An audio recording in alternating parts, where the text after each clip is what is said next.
Salam solidaritas untuk rakyat Kapuas, khususnya Kabupaten Mantangai,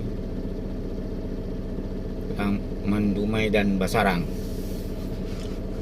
Pada saat ini izinkan saya sedikit share untuk bagaimana program-program ke depan sebagai calon legislatif dari Partai Solidaritas Indonesia atau PSI. Nah,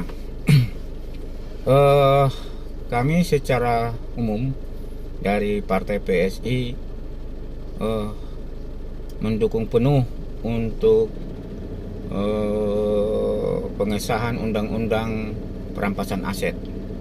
Itu yang pertama, dan yang kedua, kami jika PSI menang, maka BPJS akan digratiskan. Nah, dari mana sumber-sumber dana untuk menggratiskan BPJS itu? Nanti akan diurai di video-video berikutnya. Namun, pada saat ini saya mau menyampaikan secara khusus untuk Kabupaten Kapuas, dan terkhusus lagi Kecamatan Mantangai, Basarang dan Mandumai. Ya,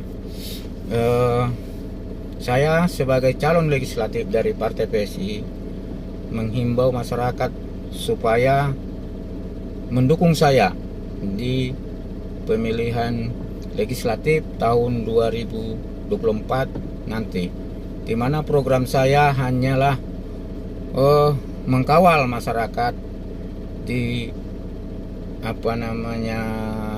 di bidang kebijakan pemerintah, khususnya pembangunan di daerah di 3 kecamatan ini, di Dapil 2 ya, itu Dapil 2, Basarang, Mandumai dan Mantangai. Namun secara khusus saya mau menyampaikan yang paling utama, yang urgensi saat ini sesuai dengan pengamatan saya di lapangan adalah mengenai kebijakan-kebijakan pemerintah di bidang perkebunan kelapa sawit, yang saat ini memang secara kebijakan ataupun regulasi peraturan undang-undang itu sangat baik sudah.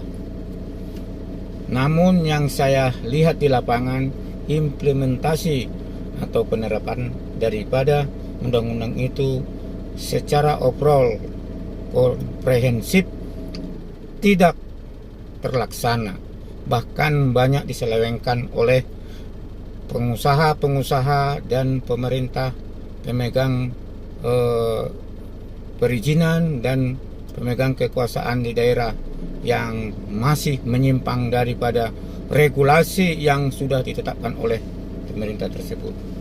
Salah satunya mengenai perizinan perolehan lahan perkebunan yang saat ini banyak menyimpang.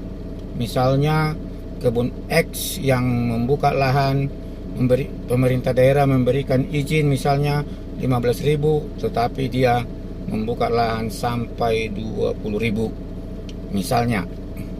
Perusahaan A ini bagaimana kok bisa seperti itu? Nah, inilah penerapan regulasi, baik peraturan yang ada di pemerintahan dan di perusahaan itu sendiri, ya, yang masih jauh daripada penerapan pelaksanaan daripada undang-undang atau regulasi yang sudah dibuat. Sehingga sesuai dengan data yang kita peroleh saat ini, yang disampaikan oleh pemerintah, 3,3 juta hektar perkebunan kelapa sawit ditanam di luar izin.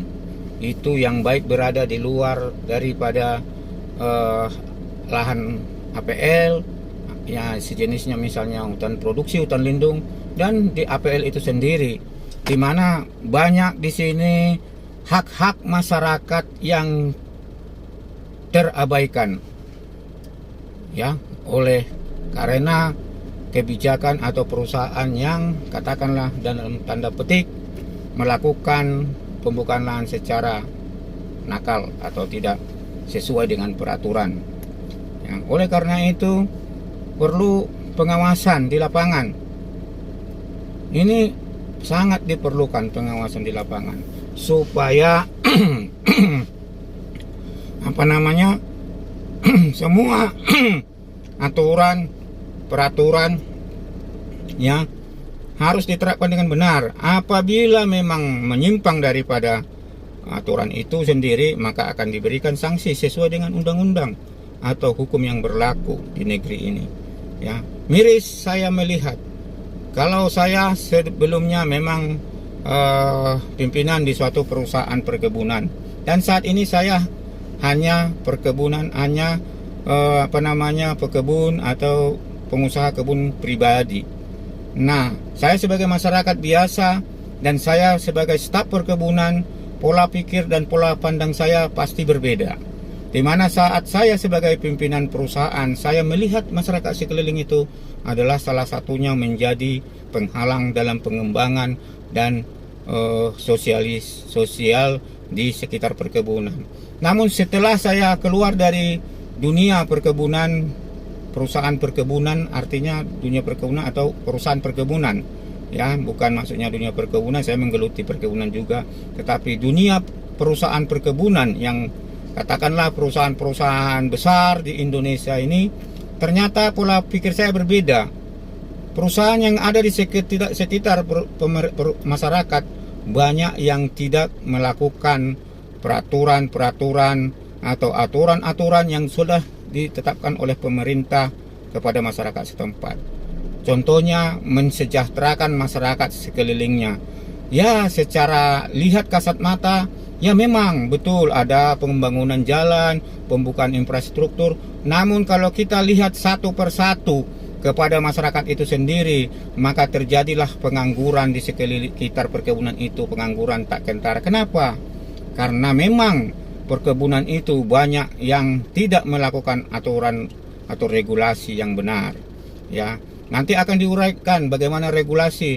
Jika kita melihat lagi di satu sisi lagi, perkebunan-perkebunan di sekeliling kita itu, jika ada kebun masyarakat yang ada di sekelilingnya, mereka bukan membantu, maka kebanyakan mereka memberikan kesulitan-kesulitan di kebun masyarakat. Contoh kecil, nah di daerah kami Kapuas ini, terutama ketiga kecamatan ini, ya, ketika kita menjual TBS, harganya jauh beda dengan di daerah di daerah kabupaten atau katakanlah di daerah Sampit sana, Kotim. Ya, di sana sudah 2.500 per kilonya di PKS, kita masih di sini 1.700 atau katakanlah 1.500. Ada selisih 900 sampai 1.000 rupiah per kilo. Nah, saya berpikir sebagai orang cerdas, kenapa bisa seperti itu? Nah, ini yang satu harus kita perjuangkan kepada rakyat yang ada di 3 kecamatan tadi. Dukung kami supaya regulasi ini kita kawal, dan pengembangan perkebunan swadaya yang ada di 3 kecamatan ini akan kita kawal dan kita akan kembangkan. Karena menurut paham saya secara pribadi, perkebunan yang dikelola oleh swadaya lebih mengena, ya, atau lebih mensejahterakan dibanding dengan perkebunan plasma yang dikelola oleh pengusaha perkebunan, yang apalagi tidak dikelola dengan benar. Artinya KUD-nya, ketua untung duluan, yang macam-macam, atau perawatan perkebunan tidak benar-benar diterapkan seperti apa yang dilakukan di inti. Memang ada perkebunan yang sudah benar, tetapi kalau hemat pemikiran dan analisa saya di lapangan, hanya segelintir, belum ada 10% pun pengusaha perkebunan besar yang menerapkan aturan-aturan yang benar. Sehingga chaos atau kacau di lapangan semuanya. Dan yang menjadi miris ketika masyarakat itu meminta bantuan kepada pemerintah ataupun aparat keamanan, itu seolah-olah mereka menjadi penghalang. Dan ini yang perlu kita luruskan, ya. Kami di sini bukan maksudnya kita bisa mengubah 100%, tapi hasil dari kenyataan di lapangan ini yang kami rasakan saat ini. Sehingga sebenarnya saya seorang planters, ya, seorang planters atau seorang pekebun atau seorang yang di bidang perkebunan. Kenapa terjun ke dunia politik saat ini? Ya karena saya melihat aturan atau peraturan-peraturan yang di lapangan itu jauh daripada apa yang kita harapkan. Jadi saudara-saudara yang ingin maju di dunia perkebunan kelapa sawit, dukung kami. Kami adalah di Partai PSI nomor urut 4. Nomor urut 4 di Partai PSI dan di di Dapil 2 Kabupaten Mantangai, Kecamatan Mantangai, Kecamatan Basarang, Kecamatan Mandumai. Baik di desa-desa transmigrasi, mari kita dukung kami. Mari kita dukung biar supaya apa yang saya sampaikan tadi itu segelintir dan analisa masih kasar analisanya. Apabila kita terjun nanti di dalam, pasti akan kita analisa lebih mendalam lagi. Mungkin lebih banyak lagi yang harus kita perbaiki di negeri ini, supaya petani kelapa sawit bukan petani yang menjadi ajang politik, ya. Artinya kadang-kadang harga sawit ini dihubungkan dengan politik, dihubungkan dengan yang lain, dihubungkan dengan yang lain. Kita akan kawal semuanya ini supaya petani perkebunan kelapa sawit di 3 kecamatan tadi di Kabupaten Kapuas yang kami akan duduki nanti sebagai badan legislatif, kami akan kawal dan kita akan siap maju seperti cita-cita presiden kita saat ini. Negara Indonesia harus siap maju dan semangat. Terima kasih. Salam PSI.